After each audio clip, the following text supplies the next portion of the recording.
এই কদিন ধরে এত গরম পড়ছে আর এত রৌদ্র, মানে আর শরীর দিচ্ছে না এই রোদের মধ্যে। তাও তো যেতে হবে কাজে, কিছু করার নেই। বারাসাতে এসে অনেকগুলো কল ছিল, তো এখন এই 12:30টার দিকে একটা গাইনো কল ছিল, তো এখানে ডাক্তারের পেশেন্ট ছিল প্রচুর। আমরা সবাই ওয়েট করছিলাম কলটার জন্য। পরপর বেশ ভালোই পেশেন্ট ছিল, দেখতেই পাচ্ছ পেশেন্টরা ভর্তি পুরো, আমরা সবাই দাঁড়িয়ে আছি।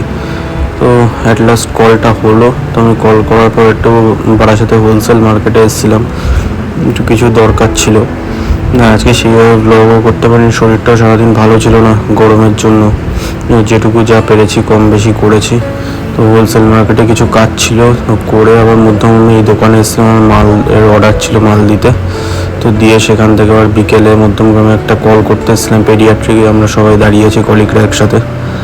তা এখানে কল টল করে তো এখন বাড়ির দিকে বেরিয়ে পড়েছে। আজকে সেইভাবে ব্লগ করতে পারিনি। সো টাটা সবাই।